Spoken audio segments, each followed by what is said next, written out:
एक बार की बात है, भगवान विष्णु माँ लक्ष्मी के साथ अपने बैकुंठ धाम में विश्राम कर रहे थे और माँ लक्ष्मी भगवान श्री हरि के पैर दबा रही थी। तभी वहाँ देवर्षि नारद का आगमन हुआ। देवर्षि नारद ने माँ लक्ष्मी और श्रीहरि को नमस्कार किया और भगवान से कहा कि हे प्रभु, पृथ्वी पर बहुत अधर्म बढ़ रहा है, कृपया उसकी रक्षा करें। श्री हरि ने कहा कि नारद मुनि, ऐसा क्या हो गया जो आप इस तरह से बात कर रहे हैं? तब देवर्षि नारद ने कहा कि हे प्रभु, हे भगवान, हे पालनहार, पृथ्वी पर आपका का प्रभाव कम हो रहा है। धर्म की राह पर चलने वालों को कोई अच्छा फल, कोई सुख शांति नहीं प्राप्त हो पा रहा है। जो पाप कर रहे हैं उनका ही भला हो रहा है। तब भगवान विष्णु ने कहा, ऐसा नहीं है देवर्षि, जो भी हो रहा है सब विधि के विधान और नियमों के माध्यम से हो रहा है। तब नारद मुनि ने कहा, हे पालनहार, हे जगदीश्वर, ऐसा कहाँ हो रहा है? मैं तो अभी भली भांति अपनी आंखों से देख कर आ रहा हूँ। पापियों को अच्छा फल मिल रहा है और भलाई करने वाले को, जो धर्म के रास्ते पर चल रहे हैं, उनको बुरा फल मिल रहा है। तब भगवान विष्णु ने कहा कि नारद मुनि, कोई ऐसी घटना बताओ जो आपको ऐसा लग रहा है।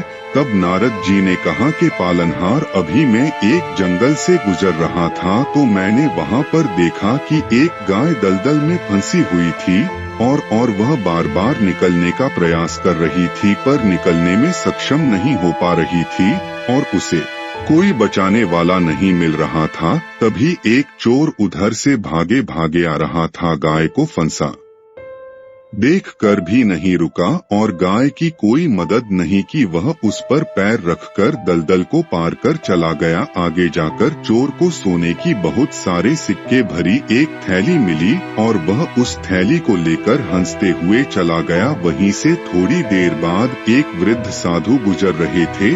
उसने दलदल में फंसी हुई गाय को देखा और गाय को बचाने के लिए दलदल में गए और गाय को बचाने की पूरी कोशिश की, पूरे शरीर का जोर लगाकर उस गाय को बचाया। लेकिन मैंने देखा कि गाय को दलदल से निकालने के बाद वह साधु जब कुछ दूर आगे गए तो वह खुद गड्ढे में गिर गए। प्रभु, अब आप ही बताइए, यह कौन सा न्याय है भगवान? तब भगवान विष्णु ने नारद की यह बात सुनकर बोले, यह सही ही हुआ। जो चोर गाय पर पैर रखकर चला गया था, उसकी किस्मत में तो एक खजाना था, लेकिन उसके इस पाप के कारण उसे केवल कुछ ही सिक्के प्राप्त हुए। वही जो साधु ने दलदल में फंसी हुई गाय को बचाया और आगे जाकर गड्ढे में गिर गए, क्योंकि उस साधु के नसीब में आज के उस समय में मृत्यु लिखी थी, लेकिन गाय को बचाने के कारण उसके पुण्य बढ़ गए और उसकी मृत्यु एक छोटी सी चोट में बदल गई। इंसान के कर्म से उसका भाग्य तय होता है।